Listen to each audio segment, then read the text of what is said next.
आज है 16 नवंबर 2021। ट्यूसडे का डे है। अगर आपने मेरा चैनल सब्सक्राइब नहीं किया है तो स्टॉक मार्केट की जेन्युइन इन्फॉर्मेशन पाने के लिए मेरे चैनल को सब्सक्राइब कीजिए। फाइन ऑर्गेनिक इंडस्ट्रीज लिमिटेड के बारे में बात करेंगे। लॉन्ग टर्म इन्वेस्टमेंट के लिए एक बेहतरीन स्टॉक लगता है। यह स्टॉक स्पेशलिटी केमिकल सेक्टर को बिलोंग करता है। एक मिड कैप क्वालिटी का स्टॉक है। मिड कैप में आपको निवेश करने से पहले यह पता होना चाहिए कि जब मार्केट में करेक्शन आता है या स्टॉक के अंदर करेक्शन आता है तो स्टॉक बहुत आसानी से 25 to 30% गिर सकता है। और इसका एग्जाम्पल आप देख सकते हो कि सितंबर 2020 में इस स्टॉक ने अपना हाई बनाया था 3258 का। मार्च 2021 में इस स्टॉक ने लो बनाया 2130 रुपये का, यानी कि स्टॉक अपने हाई से 1000 रुपीज से भी ज़्यादा गिरा। तो इस स्टॉक में बहुत आसानी से 25 to 30% का गिरावट हो गई। ये एक एग्जाम्पल है मिड कैप क्वालिटी का स्टॉक का। लेकिन क्योंकि कंपनी जिस सेक्टर को बिलोंग करती है वो सेक्टर अच्छा होता है, कंपनी का मैनेजमेंट अच्छा होता है, कंपनी का बिजनेस अच्छा होता है, तो स्टॉक लो बनाने के बाद भी अपने लाइफ टाइम हाई तक पहुंच जाता है, जैसा कि इस स्टॉक के साथ हुआ। मार्च 2021 में 2130 का लो बनाने के बाद में आज इस स्टॉक का क्लोजिंग 3620 रुपये पर हुआ है। स्टॉक अपने लाइफ टाइम हाई के करीब ट्रेड कर रहा है। इसके पहले स्टॉक में 25 to 30% की गिरावट हुई थी, लेकिन उस गिरावट से निकलकर इस स्टॉक ने अभी लाइफ टाइम हाई बनाया है और लाइफ टाइम हाई के काफ़ी करीब ट्रेड कर रहा है। तो स्टॉक में गिरावट होती रहती है, लेकिन अच्छे स्टॉक्स में पैनिक करके हमें निकलना नहीं होता है, हमारी पोजीशन को मेंटेन रखना होता है। बस खाली मिड कैप में निवेश करने से पहले हमको ये समझना है कि मार्केट के करेक्शन में या स्टॉक में प्रॉफिट बुकिंग आने से 25 to 30% या उससे भी ज़्यादा कभी भी गिरावट आ सकती है और उस गिरावट को मेंटली प्रिपेयर्ड रह के हमको हैंडल करना चाहिए। तो फाइन ऑर्गेनिक एक बेहतरीन स्टॉक है कि 25 to 30% की गिरावट होने के बाद भी ये स्टॉक अपने लाइफ टाइम हाई के करीब इस समय ट्रेड कर रहा है।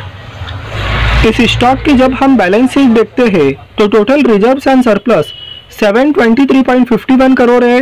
पहले 493 करोड़ था, उसके बाद में 615 करोड़ और अब 723 करोड़। तो टोटल रिजर्व्स एंड सरप्लस में भी पहले के कंपेयर में बहुत अच्छी जंप है। यहाँ पर लॉन्ग टर्म बोरिंग्स 56.74 करोड़ है। पहले 92.82 करोड़ था, उसके बाद में 91.46 करोड़ और अब 56.74 करोड़। तो पहले के कंपेयर में लॉन्ग टर्म बोरिंग्स कम होते हुए, जो कि बहुत अच्छी बात है। और यहाँ पर शॉर्ट टर्म बोरिंग्स तो जीरो है, जो कि बहुत अच्छी बात है।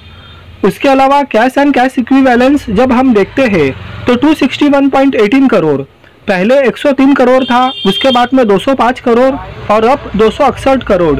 तो कंपनी के पास में पहले के कंपेयर में कैश भी काफ़ी अच्छा है। टोटल असेट्स 955.43 करोड़, पहले 709 करोड़ था, उसके बाद में 862 करोड़ और अब 955 करोड़। तो कंपनी के पास में पहले के कंपेयर में असेट्स भी काफ़ी अच्छे हैं। तो बैलेंस शीट के ऊपर कंपनी की सिचुएशन काफ़ी अच्छी है कि कंपनी के ऊपर लॉन्ग टर्म बोरिंग्स पहले के कंपेयर में कम हुई है, कैश भी पहले के कंपेयर में कंपनी के पास में अच्छे है और टोटल असेट्स में भी अच्छा इंप्रूवमेंट है। तो बैलेंस शीट के ऊपर कंपनी की सिचुएशन काफ़ी अच्छी नज़र आती है। आप देख सकते हो कि प्रमोटर्स के पास में 75% का स्टेक है। तो एक जितना स्टेक प्रमोटर को रखना अलाउड है, प्रमोटर्स के पास में बिल्कुल उतना स्टेक है। तो 75% का स्टेक ये दर्शाता है कि प्रमोटर को कंपनी के बिजनेस के ऊपर पूरा भरोसा है। इसीलिए प्रमोटर ने अपनी पूरी हिस्सेदारी इस स्टॉक के अंदर बनाकर रखी हुई है। इस स्टॉक के अंदर इंस्टीट्यूशनल इन्वेस्टमेंट भी काफ़ी अच्छा है। इंस्टीट्यूशनल इन्वेस्टमेंट का मतलब FIIs और DIIs से है। उन दोनों के पास में मिलाकर लगभग 18% की हिस्सेदारी है और पब्लिक के पास में 6.89% का स्टेक है। तो इस स्टॉक के अंदर इंस्टीट्यूशनल इन्वेस्टमेंट FIIs और DIIs का भी अच्छा है। प्रमोटर्स के पास में भी 75% की मेजॉरिटी हिस्सेदारी है और पब्लिक के पास में 6.89% की हिस्सेदारी है। तो शेयर होल्डिंग पैटर्न काफ़ी अच्छा है।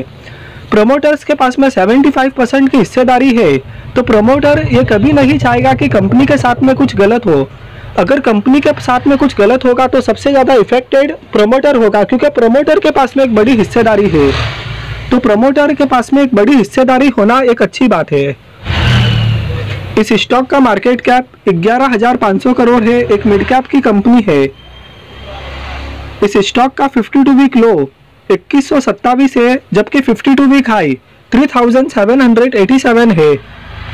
इस स्टॉक का प्राइस टू अर्निंग रेशियो 78.60 का है, बुक वैल्यू 256 का है, डिविडेंड यील्ड 0.16% का है, रिटर्न ऑन कैपिटल एम्प्लॉयड 21.50 का है, जो कि बहुत अच्छा माना जाता है। रिटर्न ऑन इक्विटी 17.80% का है, जो कि बहुत अच्छा माना जाता है, और फेस वैल्यू 5 रुपये की है। तो फाइनेंशियल पैरामीटर्स पर एक बेहतरीन कंपनी है।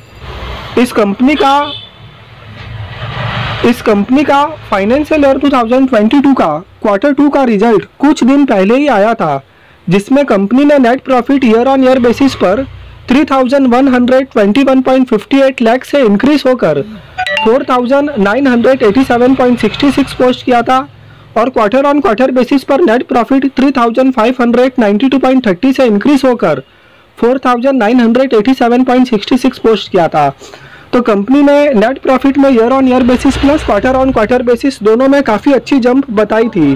तो लॉन्ग टर्म इन्वेस्टमेंट के लिए काफ़ी बेहतरीन स्टॉक है। 2018 में इस स्टॉक का लिस्टिंग हुआ था। लिस्टिंग से अब तक इस स्टॉक ने बहुत ही अच्छे रिटर्न दिए हैं, और कंपनी के ऊपर पहले के कंपेयर में जो कर्ज है वो भी कम हो रहा है। प्रमोटर की 75% की हिस्सेदारी है। प्रमोटर को कंपनी के बिजनेस के ऊपर विश्वास है। केमिकल सेक्टर एक बेहतरीन सेक्टर है, जिसमें एक से एक मल्टीबैगर स्टॉक्स हुए हैं, और ये स्टॉक भी केमिकल सेक्टर को बिलोंग करता है। तो काफ़ी बेहतरीन स्टॉक है, मिड कैप क्वालिटी का स्टॉक है, और इसके रिजल्ट भी क्वार्टर 2 के काफ़ी बेहतरीन आए हैं। तो मेरा ये मानना है कि लॉन्ग टर्म इन्वेस्टमेंट करने के लिए इस स्टॉक को आप कंसीडर कर सकते हो। वीडियो आपको पसंद आया तो लाइक कीजिए, चैनल को सब्सक्राइब कीजिए। Thank you.